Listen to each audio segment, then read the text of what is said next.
Live from the backstretch at Saratoga, this is the Handicappers Report. The Handicappers Report is brought to you by Pinnell's Restaurant, a Saratoga tradition since 1922. 284 Jefferson Street, Saratoga, just minutes from the track. The new Capital OTB wagering platform. Bet any place, anytime with the new Capital OTB wagering platform. And CapitalOTBBet.com, the premier wagering site in New York State.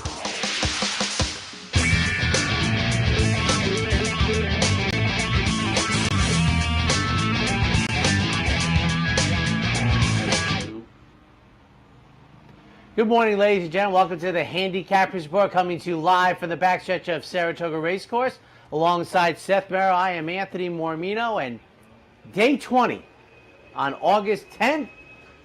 And for the first time, I might say, it's perfect for doing television in a coat and tie, but a little gray and overcast for the first time, I think, all season, Seth. Yeah, it's nice. Got in the car today, fired up the car, and the dashboard thermometer 68. I love that. Cool. Yep, and like I said, a little gray. I had a couple sprinkles around your neighborhood, about 13N. Got a couple sprinkles. I had to turn on the wiper blades, but got in here about 8:20, and it's been dry as heck. And like I said, very, very comfortable day.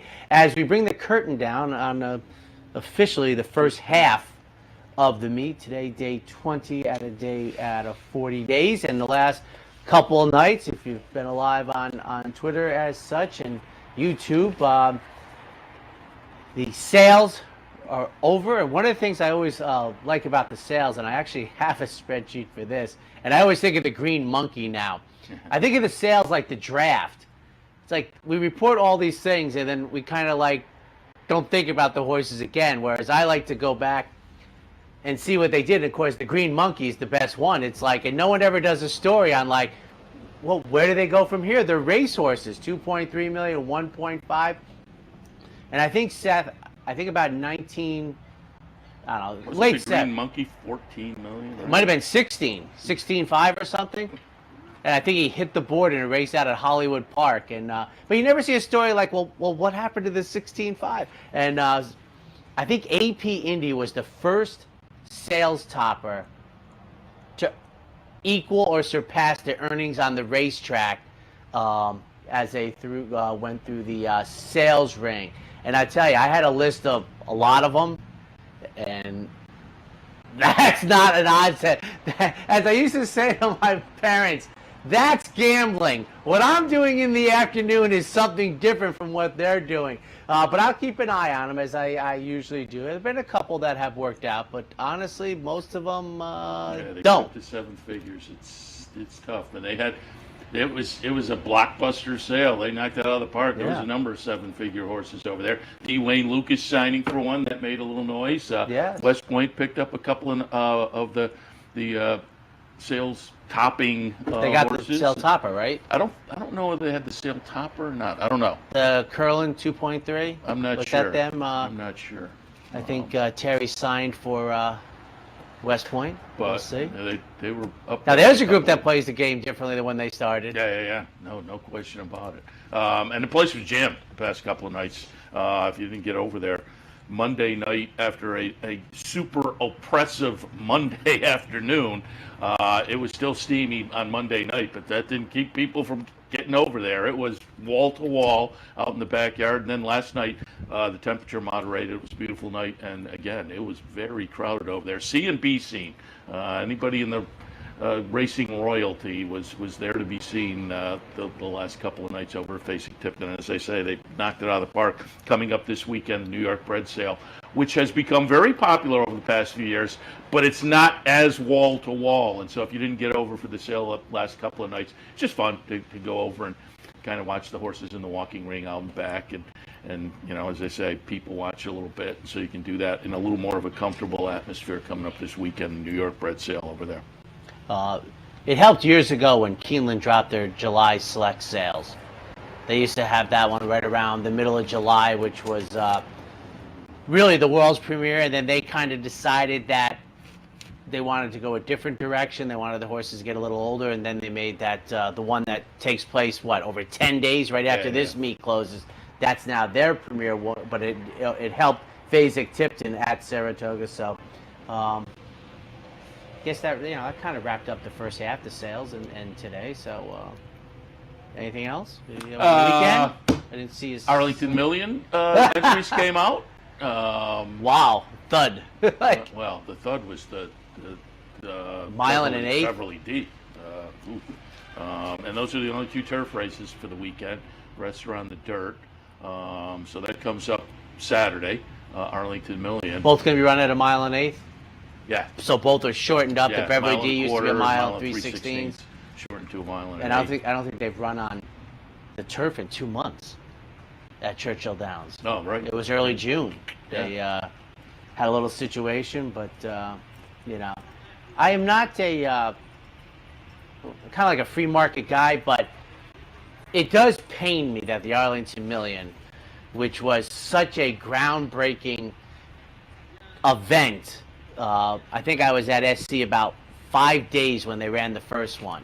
And I tell you what, I mean, everyone, even but I was only 18, so I was a knucklehead then. But I don't think I knew till the entries came out that it was a grass race. I mean, who heard a grass race for that big a purse? I mean, that was a time when the Triple Crown and the Travers really, and there was no Breeders' Cup.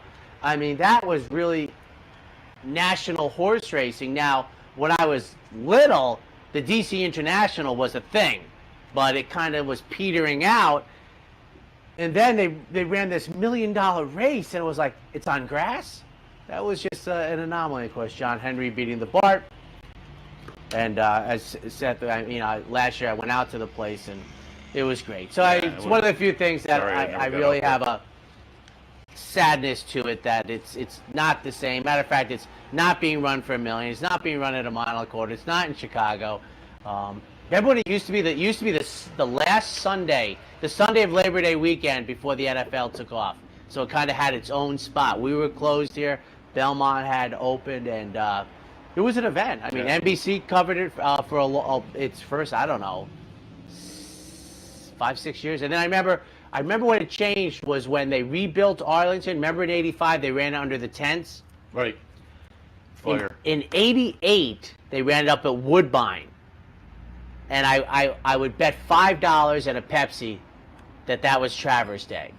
And that was when the date shift changed, and it used to be Alabama Day, right? For like the last 10, 15 years, it was Alabama Stakes Day.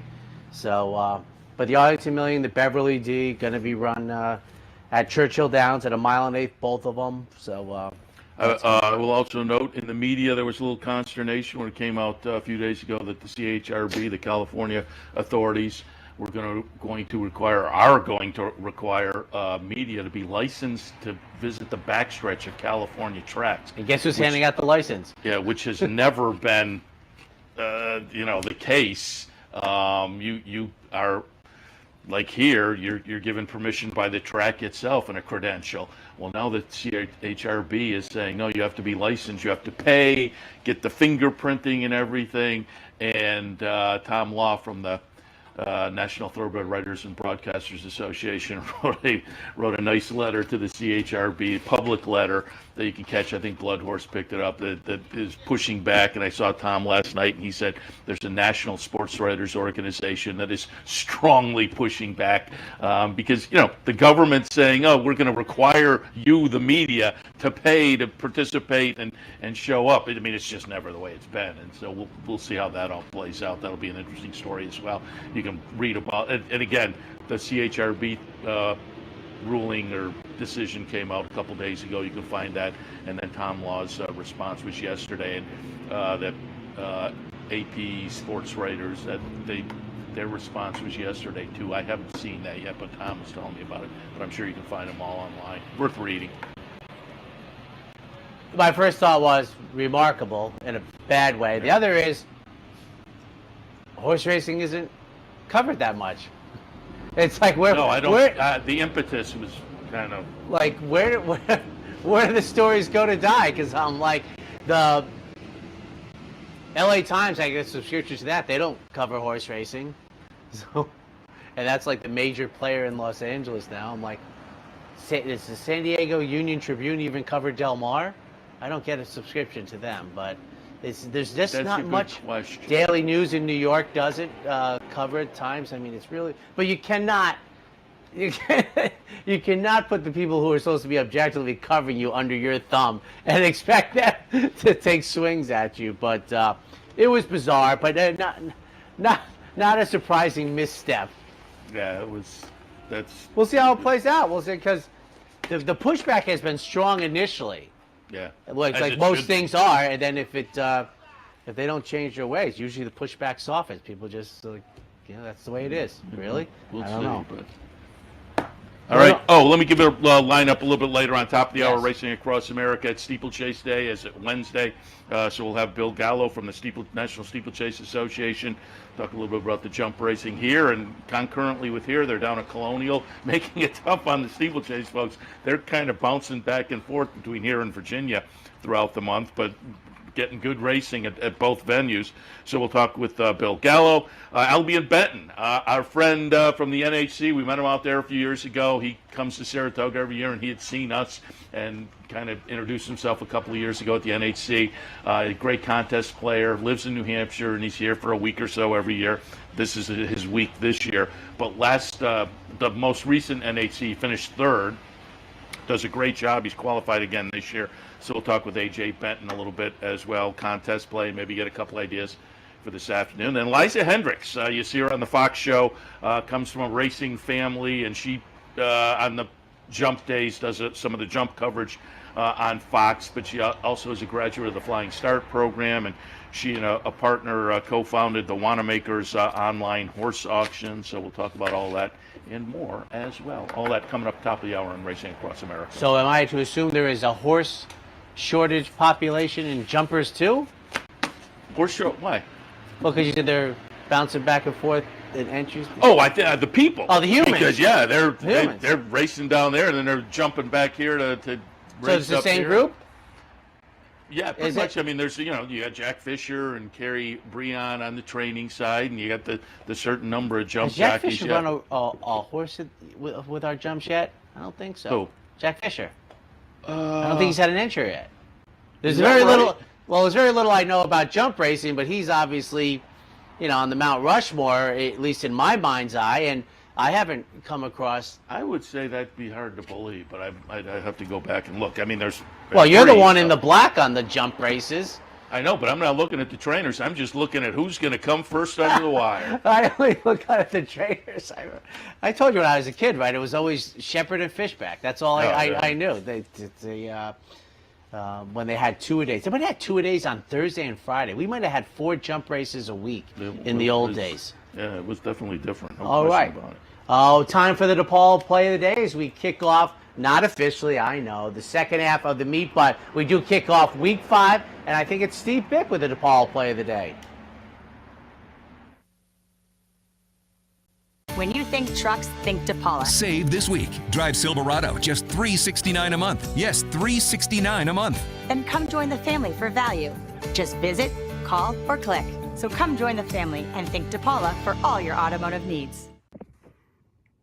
We start the second half of the meet on this Wednesday, and the Depaul Play of the Day is going to come in the 9th race. And finally, after waiting seemingly way too long, we've got an opportunity to make the Play of the Day a long on the grass New York bred race. It's the conditional allowance that is going to go a mile on the inner turf. Going to have to work out a trip, but it might not be an issue for Sonic Speed. Brittany Russell shows up. Kendrick Carmouche gets the call and returns to, in this case, New York bred company. 20-1 is a nutty number. I doubt that holds. But the 10, Sonic Speed, is your swing for the fences. Depaul Play of the Day. Good luck, everybody. When you think trucks, think Depaul. Save this week and drive any new Chevy like Equinox with 0 down payment, 0 first payment, and 0 security. Then come join the family for value. Just visit, call, or click. So come join the family and think Depaul for all your automotive needs. Welcome back, ladies and gentlemen. Kicking off week number 5, 4-year-olds and up. Allowance, non-winners of 2 lifetime, 2 miles, and a 16th over the hurdles. I will go the 1 entry 5, 2, and 6, but I will say I much prefer Bright Eyed Eagle.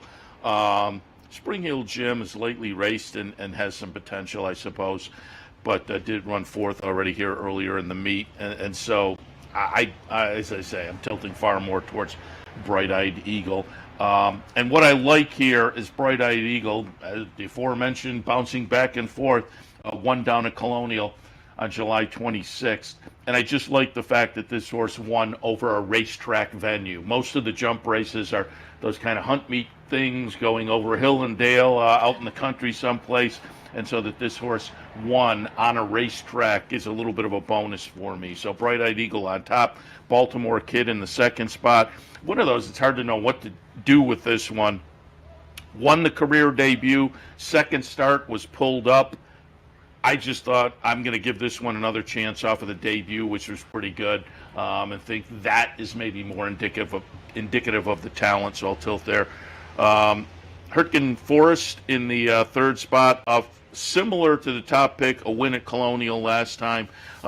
Took a few starts to break the maiden over the jumps, but did it again at a racetrack venue, so that one is playable as well. For me, the 1 entry, 5, 2, and 6. 3, 5, 1A for me. The 3, Gray Giant, has a race over the course, finishing 3rd at this level. Remember, as Seth mentioned, a couple of these horses have just broken their maiden, now trying allowance companies. My guy has already tried this for a second. The Baltimore Kid. The one thing I was just imagining is what soft it must be like out at the fair circuit versus what, even though we had some rain here, I have to think it's still summertime firm over here. And then I agree with Seth. Of the entry, I want the 1A Bright Eyed Eagle. 3, 5, 1A in week 5's opener. Race number 2 on Wednesday afternoon. And don't forget, as always with a Jump Wednesday, the picks move. So race 2 today will kick off the early pick 5. Race 3 will kick off the early pick 4. So this is a pick 5 kickoff race. Race number 2, maiden 20 claimers. 7 furlongs is the trip. 3, 5, 1 for me in here, and Jason Barkley sends out the 3. Off you, Cole Gump, coming out of a 2nd place, well-beaten finish to Just Like This. That was back on July 15th, day 2 of this meet. Same level. For 2nd, number 5, Drink the Wind. First time in for a tag for a sharp barn. Wayne Catalano, even money on the board with Tyler Gaffleone. And for 3rd, from the rail, number 1, Prince of Fenton, goes out for Greg DePrima. 2nd off the claim. 3, 5, 1 in the 2nd. I have a 5, 3, 4, and 1. I put Drink the Wind on top on the class drop, but I will say I could go either way with this one. The races 2 and 3 back are clearly good enough, particularly with the class relief. But comes out of a kind of a dud last time, and the class drop is suspicious. I mean, this is a pretty good drop from maiden specials down to 20. I'm going to hope the last time showed a little early speed before fading. I'm going to, pin that on the off track and hope we get back to a better number, because I think if this horse is ready to run it all, does have the edge on this bunch. Off at Cole in the 2nd spot. Been racing at this level over the past few starts and has been moving forward, kind of improving numbers, and could be primed for another good effort today. And Prince of Fenton in the 3rd spot. Another one that's a little bit of a head scratcher. Claim 2 back, and then a voided claim last time, but they were both at this level. Looking at those last 2 races, they're both good enough to be very competitive in here. So, again, without being able to know what the void was about, I'll give this one another solid shot with this bunch in the 2nd, 5, 3, 4, and 1. On to the 3rd race, State Breds, 2-year-olds, maiden special weights, dashing 5.5 on the turf. I have it 8, 9, 4, and 2. King of Comedy, the cleverly named King of Comedy on top. Kind of Obviously a riff on the Scorsese film being by Oscar Performance, Out of Rupert's Promise. But all of that adds up to some nice win early breeding. Oscar Performance, 15 first-time starters this year. Not knocking out of the park, but a couple winners in 4 thirds. So there's enough there to think, yeah, okay, a little bit of life with win early types. But the dam has produced some siblings. Political Animal, second, then won the second career start. Those are both on the synthetic Presque Isle. Another sibling called Lucerite hasn't hit the board in 3 starts, but third, second, third. And a sibling called Bowl of Soup that did win a career debut. So I thought there was win early in the breeding, and Mike Maker can have them ready up with King of Comedy on top. Makar, number 9 in the second spot. Sibling Russia, second, third, and then won the 3rd career start. And then a couple weeks ago ran 3rd up here in the 4th career start.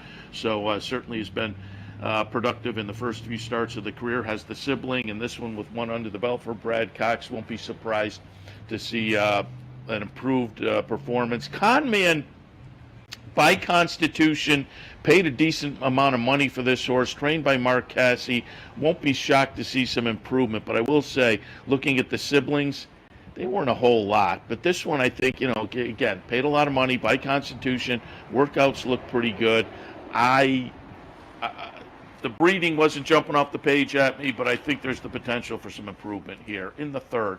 8, 9, 4, and 2. What did you think of De Niro's performance in King of Comedy? Very good. I think when I saw that, I said that displayed the depth of his genius. That if you have not seen the movie, Jerry Lewis also. Sandra Bernhard was in it. Yeah, it's worth it. It shows you, De Niro can come, from the movies I think he's far more well known for. And when people used to ask me about Pacino or De Niro, I said, well, just watch King of Comedy. He shows you a dimension that I've never seen Pacino pull off. That's a good point. I don't know if Pacino's done anything. Not that well. He's done some lighter pieces, but I thought De Niro was brilliant at King of Comedy. And if you've never seen it, Oscar Performance, obviously movie related, but Rupert's Promise, he was Rupert Pupkin. Yes, very good. But it's worth the time. It shows De Niro at different dimensions, greatness. You see, I am 9, 3, and 7 in here. The 9 going out for Brad Cox. I have to say that in this debut, it's kind of like what I am looking to see from runners, particularly when you're almost 6-1. Just give me a little something. And I say it's my supposition about whether it's practice or not, but we're going to move forward. Also, a quick note, the 10-11, this is the outside horse of the main body. Irad Ortiz gets the mount today. For second, number 3, General Banker, who my first fear is this is going to be a less well angle. This horse was nearly 30-1 in the debut, outran the odds, was runner-up, comes back this afternoon, offspring I've been talking about. The sons of Spicetown since the beginning of the meet. The big 3 are Munnings and Speister and Central Banker. And I think Central Banker has stood up at this meet as a nice stallion. For third, a first-time starter for Carlos Martin, number 7, Boss Jim, 9-3-7 in the 3rd. Take a quick break. When we come back, more live from the backstretch of Saratoga Race Course. A day at the track isn't complete without a night at the Horseshoe. Great food, hot music, and cold drinks. So why go downtown when all the action's just across from the track? The Horseshoe Inn at the corner of Nelson and Gridley.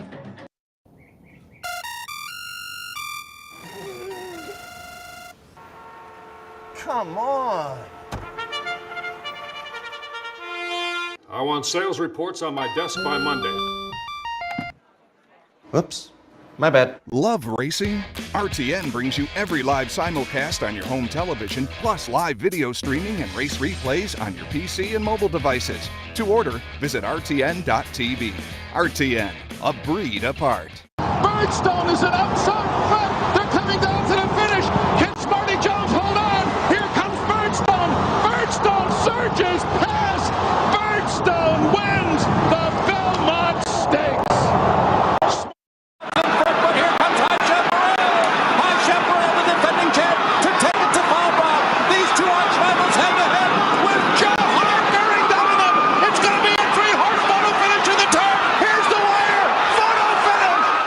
Having trouble finding us? It's actually quite simple. Whether online or on your TV, it's never been easier to watch and wager on championship horse racing with Capital OTB. Simply log on to capitalotbbet.com. There you can watch our morning shows, live stream races, and wager on our state-of-the-art wagering platform. You can also watch from the comfort of your home on Spectrum Cable Channel 1250 or Fios Channel 467 and win more with Capital OTB. Welcome back to the Handicappers Report. Seth, Merrow, and Anthony Mormino, and as always, after the first break, time now for the Dark Horse play of the day. The smart bet is always the Dark Horse. Dark Horse Mercantile, 445 Broadway in downtown Saratoga Springs, just up the street. Their sister store, Impressions of Saratoga, both fun places to swing by. If you're up here in Saratoga, I guarantee you will enjoy the visit. The Dark Horse play of the day today is in this upcoming race 4. It's my top pick, Prime Factor. The only thing I'm concerned about is the price because it's a 6-horse field. I'm looking at 8-1 on the morning line, which is right there in Dark Horse territory that I would like. But again, with the 6-horse field, particularly if maybe one of these comes out, if there's a scratch, at this time of morning we haven't seen scratches, but I'm curious if the price will hold up. Off the last couple of starts, I think it's very possible. But there are the number 3 back, there are some back numbers that are very good. That race 3 back down at the fairgrounds, clearly good enough to fit with these. But what jumped out at me was the work on August 1st. 46-1, best of 13. But I just wondered if that work didn't kind of tout this one just a little bit. So I went in that direction kind of based on the work, and the work, I'm just looking at the workout reports here, and it did get a very good report with a solid score, and so kind of validates the number. The visual validated the number. So as I say, I'm wondering if that work doesn't tout this guy a little bit, and if so, I think the 8-1 becomes very attractive. So for me, the Dark Horse play of the day today, race number 4, horse number 4, Prime Factor. Race 4, horse 4, Prime Factor, the Dark Horse play of the day, brought to you by the Dark Horse Mercantile in downtown Saratoga. And speaking of the 4th race, we'll kick into that and get some thoughts. 4th race today, optional climber with a C condition, 6 furlongs, the distance. Mostly look at this reminds me of a 2X race. 2 things, Seth. I think you Prime Factor I almost put on top here. I think we'll get the price. My first thought is that, as an example, how do you get through this leg as a horizontal player? Who would you possibly leave out? Or my point being, how would you be confident knowing you were going forward? Because I think Prime Factor, who's the longest shot on the board, will probably better my 3rd place rating. And you can't take 6, but I mean, this is an evenly matched group. This is a skull buster, I think, if you're a horizontal player. I don't even have the morning line isn't in my top 3. This is the conundrum I would have as a horizontal player. I mean, do you take 1 or 2 of them and you just hope you're right? Because it's hard to imagine you can afford 6, especially coming out of that New York bred race where you're going to probably have to go deep there. But 2, 4, 1 for me, and trust me, Prime Factor, the 1 could be a higher rating than this. But Tom Amos sends out number 2, higher standard. Dylan Davis on the mount coming off of had a slight freshening, a good runner-up position at this level. Most recently, that was at Churchill Downs. 4 second. Prime Factor, as I said, could better this rating that I've given it because, as Seth pointed out, I don't, probably twice a week I reference the workouts, but I also, this horse debuted and to me got a great figure. What Prank get the other day? 100 and something?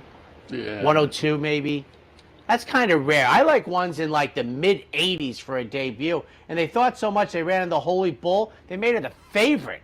But so there's some talent there, and then the workout, the zip, Prime Factor to me is a major player here. It's the longest shot on the board on the morning line. Then Montauk Daddy going out there, had 2 wins, then went over to Monmouth Park, tried the turf, gets back to the dirt here.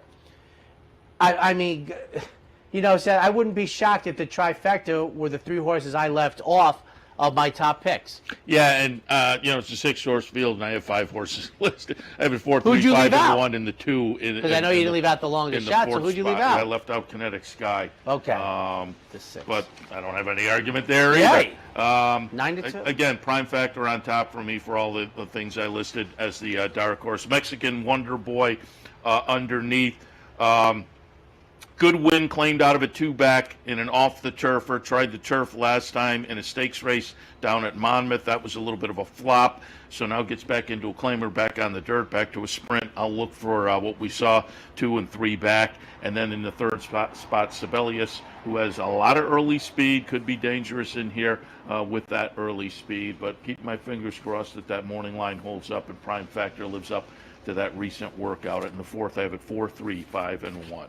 On to the 5th, 3-year rolls it up. Claimer's in for 35. Non-orders at 2 lifetime. A mile of 16th on the inner turf course. 9, 5, 2, and 10. I thought the 4 was also a little bit intriguing. 15-1. I wouldn't argue anybody off of the Mike Trombetta horse, but I put number 9, Inflation Adjusted, on top.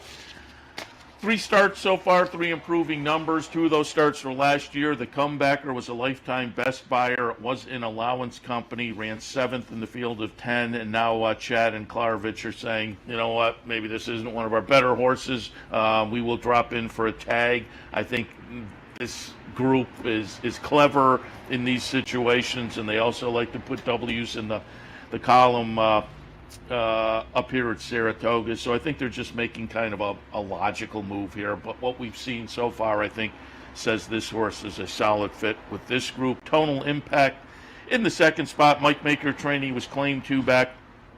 Tried this kind of company last time, not successfully.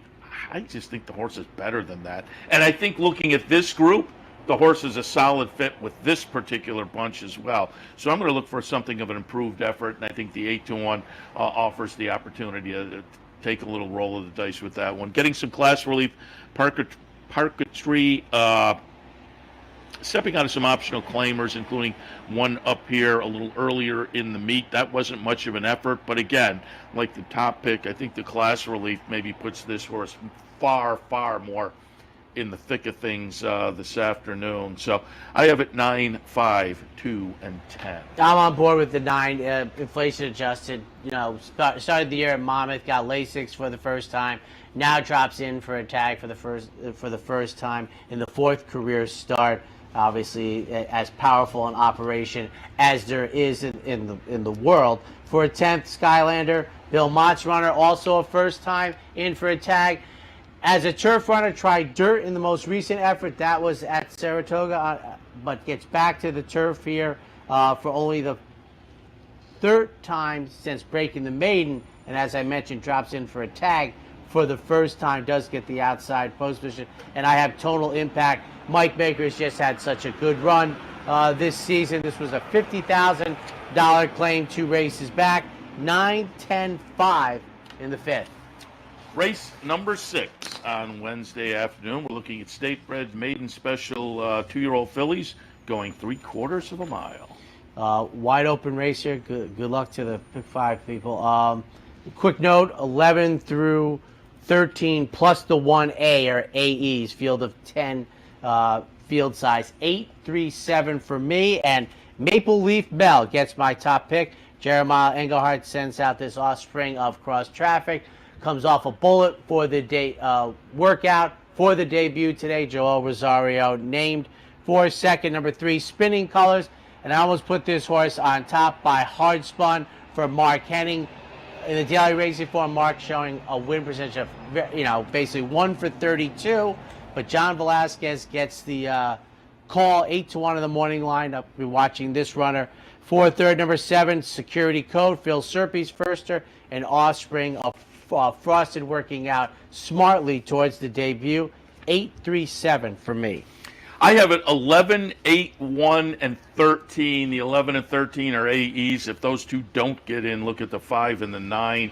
But 11, I'm just kidding for John Kimmel. First on the AE list, the Daughter of Justify went off as the favorite in the debut a little earlier in the meet-up here. Ran a decent 2nd. I will look for that one to benefit from the education in the 2nd career start if she gets some help and gets into the field. If not, yes, Maple Leaf Mel paid a decent amount of money for this horse a little earlier this year at a 2-year-old sale, cross traffic. Okay with first-time starters, 33 first-time starters this year. Only 2 wins, but 7 seconds and 2/3. So 11 times in the money out of 33 first-time starters so far this year. The dam produced a sibling called Eddie's Gift that won its career debut and subsequently went on to have 36 starts, 8 wins, 6 seconds, 9/3. So I thought there was some win early and win overall breeding. I thought the workouts were okay. The latest workout got a good report as well. So Maple Leaf Mel, yes, is solid and dangerous. Third spot, I'll go with Love My Candy. I Rod Ortiz on board for Mike Maker, and just maybe be a runner in the debut. Other than, the breeding on Maple Leaf Mel and the experience for I'm Just Kidding, I don't know, there wasn't a whole lot otherwise jumping out at me of the things I like to look for in races like this. So once I got past those two, it became a little more convoluted. But for me, 11, 8, 1, and 13. And again, if the AEs don't make it, take a look at the 5 and the 9. The 8 is the other coach, right? The 8 is Parcells. The other coach, yeah. Yeah. Augustin Farm. Folks don't know the nom de plume of Bill Parcells. All right, take a quick break. When we come back, the late pick 4. It only takes one upset to make history, and now you can be part of Saratoga's long tradition at the Dark Horse Mercantile. The Dark Horse Mercantile offers a carefully curated selection of clothing, gifts, and home decor, from one-of-a-kind vintage racing memorabilia to select brands like Barber and Under Armour, as well as exclusive Dark Horse branded merchandise. So celebrate the Dark Horse in all of us at the Dark Horse Mercantile, downtown Saratoga, where the smart bet is always the Dark Horse. Hello everyone, I'm Scott Vartley and I'm here at the West Condominiums in Saratoga Springs. And guess what? We are down to the home stretch. Everything is 2 bedrooms and 2 baths. Come make a selection of one of the greatest condos ever to be built in Saratoga Springs. We're starting in the upper 5s and the only rooftop penthouse available now under construction. Wow, just look at this patio. We have a rooftop pool, heated garage, balconies, and a gym. Call me at 518-281-6808. Capital OTB is now streaming live on Roku. The RTN Racing channel on Roku lets you watch OTB TV live through your Roku device or your Amazon Fire Stick, rather than being limited to computers and mobile devices, which means you can now watch OTB live wherever you are. Simply open Roku, scroll to find the RTN channel, then click on OTB TV. OTB TV on Roku. Try it now.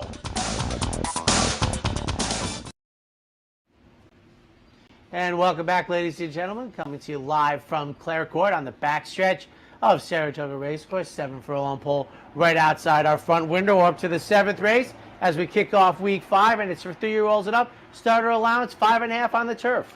2, 3, 6, and 11. And again, the 11 isn't also eligible. If that one doesn't get in, I will take a look at the 1. But I'll put the 2 on top, who leaves from the 1 post position, with the 1 itself being an entry. So they're outside a little more. But just say when, lightly raced for Wesley Ward, returned to this sprint distance right here at Saratoga, right at the beginning of the meet, and ran a close-up second as the 3-2 choice. I think overall this horse just looks to maybe have a little bit of an edge, a little slight edge on this bunch, but being lightly raced, there's maybe a little upside that will give this horse even a little more of an edge. We'll see. I'm not thrilled about the rail post position, but Wesley Ward horses typically break very well, so I would expect this one to get some decent position early. Cousin Andrew coming in off a win and an off the turfer last time. Pretty quick turnaround, 28th of July, so this is, in the 21st century, an interesting and fairly quick turnaround, and I always like that. To me, it shows confidence from the connections. Third spot, King Moon Racer. It seems to be in good form over the past couple of starts. The seasonal debut was very good with a very good number. The last one was an okay effort. The number went the wrong direction, but in the third start back, I'm going to look for a rebound closer to what we saw in the June 17th kickoff to 2022. So for me, 2, 3, 6, and 11. 11 doesn't get in. Take a look at the 1. 5, 4, 2 for me. Starry Night for John Kimmel, who 2 races back broke the maiden for a tag, and then, you know, in a very good effort, because I think these starter allowance races can be very, very competitive races, and horses coming in off a maiden claiming victory, I think, have deep waters. But this horse was better than 15-1 and ran very well under Jose Ortiz.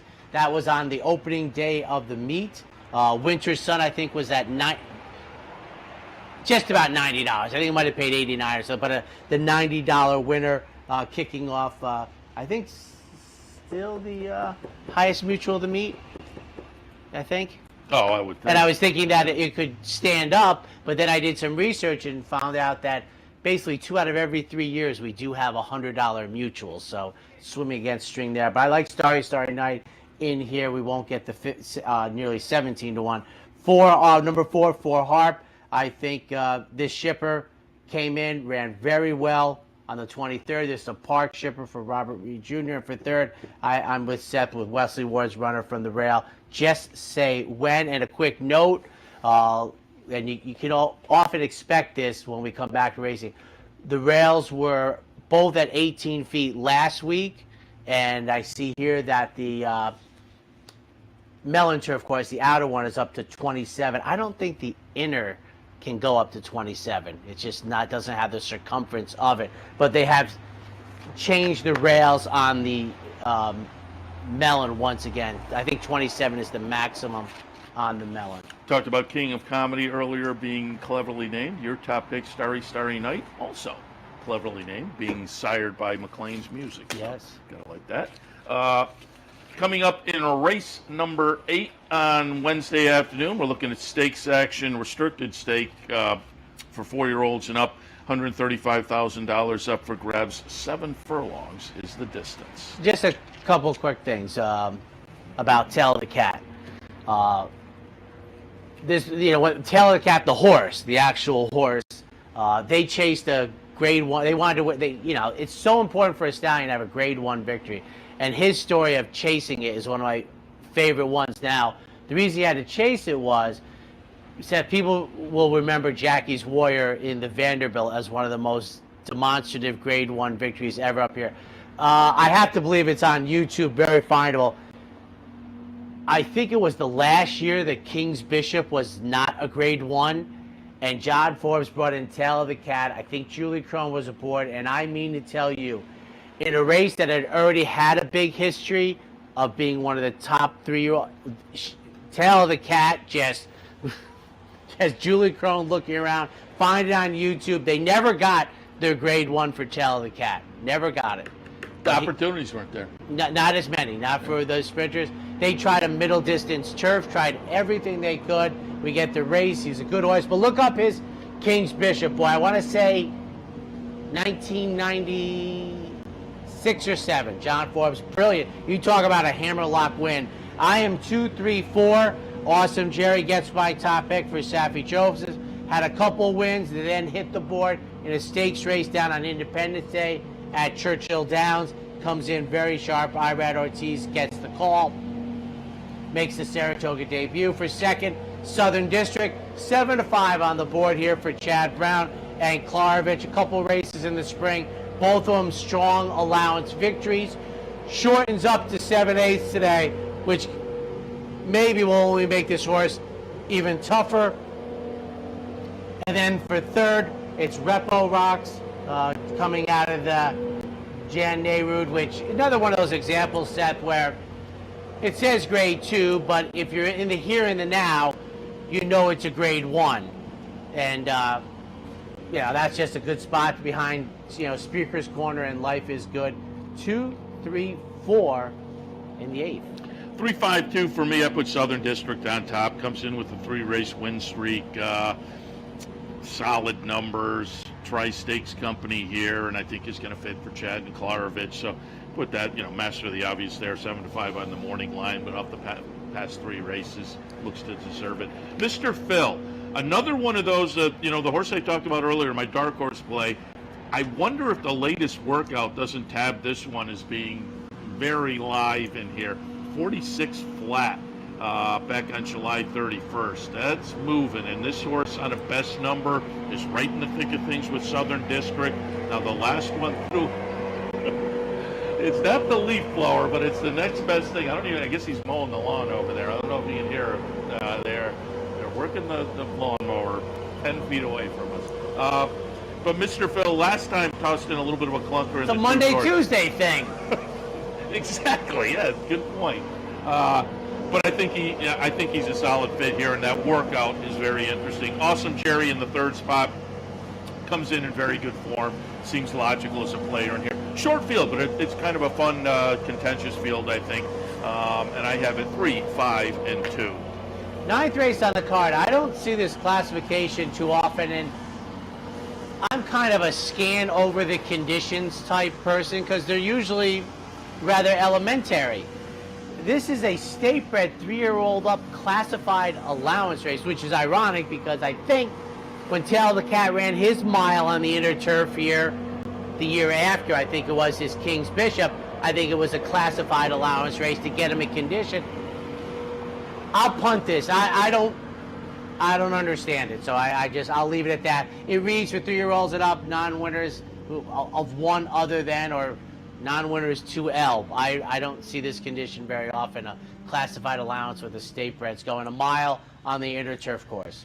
8-3, 8-11, 5 and 3. 8-11, 5 and 3. Frontline dancer on top. Todd Pletcher trainee comes in off a couple of non-winners of one other than tries the last time. Made a nice closing kick to run second in the 4th career start. So lightly raced. Irod Ortiz on board. Todd Pletcher trains. Seems to be good, improving form, and likely with the running style will be heard from in the lane. Second slot, Timbuktu is kind of relegated to Timbuktu in the 11 post position, and we'll have to work out a trip from there at this mile, and that's going to be the question. I debated using this one in the second slot because of that. But again, lightly raced, improving numbers. Last time tossed in a very good try in a just missed effort. So again, the post position is a little something to overcome, though. Frank's Art in the third spot. The Christophe Clement runner broke the maiden in the career debut. That's always notable. The number maybe a touch light in here, but just a touch. And it was the debut effort, and the horse won by daylight. So how fast was he supposed to go? I think we can look for better potentially here. And for me, Frank's Art may be the one to beat, but I have it 8, 11, 5, and 3. I probably made a mistake leaving out Frank's. I don't know. 2, 11, 8. I like my top pick at double-digit odds. Major spin, 12-1 on the morning line. 5th career start. Tries to get to the turf for the second time. Was rained off in the 2nd career start. The offspring of Hard Spun, I think, shows good tactical early speed. Jose Lascano rode this horse in the debut. We get the turf debut hopefully around 5:39 this afternoon. Number 2, Major Spin, my top pick. I have Timbuktu on the outside, who I think's tactical early speed should hopefully be able to save a little ground going into the first turn with Manny Franco aboard. This horse has a win, a place, and a show on its 3-race resume. And frontline dancer Seth's top pick is my 3rd pick in here. Just mile, this horse seems to be a deep closer. 2, 11, 8 in the 9th. Contentious race, I think. Yes, I mean, all the time, like I said, the ticket writing for the horizontal players, and I think in New York, I don't want to speak for you, but I think you're a fan of the pick 3s, but the pick 5 seems to have really struck the fancy of the New York, the Naira better, very high on the thing, and it's just writing tickets for the pick 5 to get through races that we've talked about. I mean, you just simply, most people, you can't take 6 horses every race. The odds are you're probably not going to be right by taking 6, but writing the ticket for the pick 5, I tell you, I've said this before, I would spend a summer at the knee of somebody who does it, just not handicapping, the ticket writing to get through it, and their philosophies about these A, Bs, and Cs, etc. It would be worthwhile to me. I don't know about to the teacher, but it'd be worthwhile to me. Yeah, I just don't know. Because I can't figure it out, and thus I stay with my trifecta. I don't know if there's any set formula, because I think a lot of it is obviously based on what your budget is. Yeah. No, I mean, there's no doubt there. I mean, you have to, and then you hear Andy Sterling often on Talking Horses with Anthony Stabile talking about, with that bet, you're really about taking some horses to win it in advance. It's like you're against them strongly in the individual race, but you carry them with them to keep your bankroll without going under. Very interesting to me. I just I'd honestly like to get into it because it's such a good wager. The takeout, everything, it's strong. And you look at it, sometimes the function of the pick 4 and the prices and the horse it's beautiful, but it's just too hard for me right now. All right, we can take a break. We take our final break. When we come back, the finale on opening day of week 5.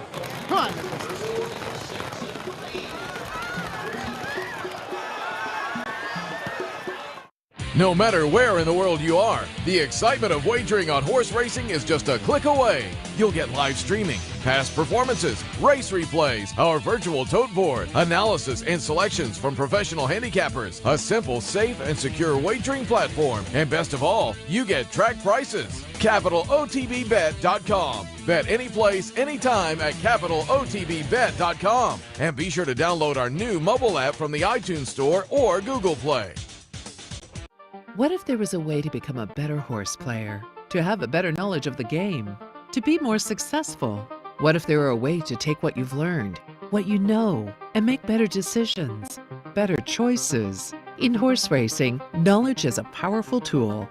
Race results and replays, past performances and live streaming, wagering from all your digital devices. Capital OTB. Become a better horse player. Welcome back. Let's jump in the finale on this Wednesday as we kick off another week here at Saratoga, scheduled as usual for a 10th race. 6:13 scheduled post time on this Wednesday afternoon/evening. Maiden specials going out for a mile and 3/16 on the grass. $105,000 up for grabs. And I've said this often, especially with the elongation of the meet. We started on July 14th, which is only like 3 weeks after the longest sunshine part of the day. And it really does start to shrink now for us, where it's at the end, it's almost an hour earlier, it getting dark compared to when we first start. I've said it before, I love these races because they start at the top of the stretch for the fans. They run down the mile and 3/16 on the melon, but 285 for me. Tiz a Giant, I think, is a major player here at double-digit odds on the morning line for Mike Trambetta and John Velasquez. I loved Snow's Island on opening day. Sort of made the early part of the meet for me, but Tiz a Giant ran very well. I felt fortunate to win in there, but draws inside today. I think we'll love the mile and 3/16 and 10-1 on the morning line for a sharp operation. For a second, number 8, Most Wanted Man, Chad Brown's offspring of Frankel, makes the 3rd career start. Hit the board in Tampa on debut. Hit the board at Belmont on June 24th. And for 3rd, number 5, Clubbing. Shug's Runner makes the 3rd career start, the offspring of Orb. And I think we can, Orb is no longer in the United States, but I think it's fair to say he turned out to be a turf stallion, a little bit better in the United States than any dirt runners, but 285 in the finale. Yeah, and I have no argument with your 2 on top. I think this is another contentious race on the card where I could have pointed to 2 or 3 others that I didn't use. But I went 7, 5, 8, and 9. I put Running B on top. It's Chad Brown. The seasonal debut was very good. A much improved effort, and an effort that kind of bodes well for moving forward and running well in this spot, I would think. Clubbing in the 2nd spot, a couple of nice tries, ran well on the turf last time, and again, I think is another one that is set up for a nice move today. Most Wanted Man, Chad Brown and Peter Brandt runner, that, again, in the last start, put in an improved effort. It was the second start. Third start may move forward. So similar scenario really for all three of mine. I have Cloud Forest underneath for Bill Mott, who I think is very playable trying the turf today. Flute Master is a gun runner. Second time out for Steve Asmussen, the horses you mentioned. This is a tough way to wrap up Did the you card. mention Remote? I did not mention And Remote. I didn't think you did, but what's funny is on opening day, I felt strongly that they were going to go towards Remote again in the Snows Island, and they did it 9-5, and now I see 6-1 on the morning line, and it's, he's been the beaten favorite twice in a row. To me, and it's not the contrarian nature to me, it's like he's run okay. Maybe you think less so because they're the beaten favorite, but I think he's going to be in the mix today, and he's going to be a better price, and he's in the mix. It's like Remote figured to be competitive on opening day. I didn't like him at 9-5. He figures to be competitive today at 6-1, and I would like him at 6-1 more so. I mean, that's the nature of it. Just a quick note: he stays, I go. We're going to start doing some Del Mar work for the network, bringing in my West Coast bias, I guess. It's been very, the numbers here have been fantastic. Racing has certainly jumped back. The attendance, the on-track handle, the worldwide handle, nighttime thoroughbred racing at Del Mar. So we're going to take a look at Saturday's card later in the week. Have some cut-ins on Saturday. We're going to have some cut-ins. There's going to be more stuff. Have to wear a nice outfit. Maybe I'll do a Steve Bick and I'll change. So the Saratoga cut-ins look one way, and the Del Mar cut-ins will be flip-flops and a linen shirt. Yeah, that'll be it. There you go. I like that. Do you want to remind the people who you have coming up? Yeah, coming up top of the hour, Bill Gallo, National Steeplechase Association. There's Bill right now. When they're early. We'll talk a little steeplechase action up here at Saratoga, and again, they're bouncing back and forth between here and Colonial right now, so we'll get some thoughts on that and the season moving forward with Bill. Albion Benton, AJ Benton, great contest player, as I say. We got to know AJ a couple years ago when we were out at the NHC last 2 years ago, I think, the first COVID year where people couldn't get in. We had a little interview with him over at the Horseshoe that we taped and played. And he's a regular visitor every summer up here at Saratoga, so we'll get some thoughts. He's already double qualified for the NHC this year, but we'll get some contest thoughts and maybe a couple opinions this afternoon from AJ. And then Liza Hendricks will join us as well a little bit later on. You see her on the Fox broadcast, but she's a Flying Start graduate. She started with a co-founder of the Wanamaker's online horse auction, so we'll talk about all that and more as well. All of that coming up in just a few. Top of the hour, racing across America.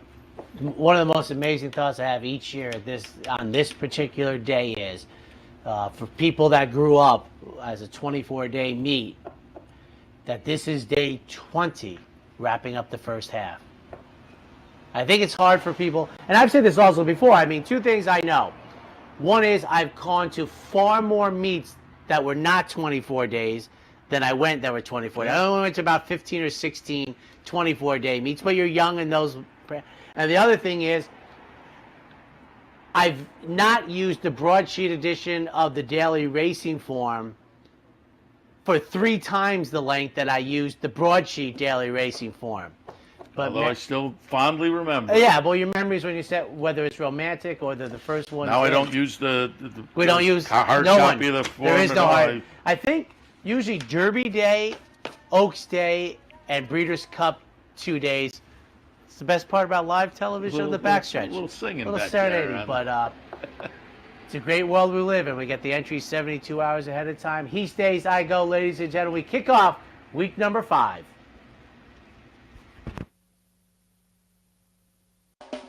You're watching OTB TV, a service of Capital Off Track Betting.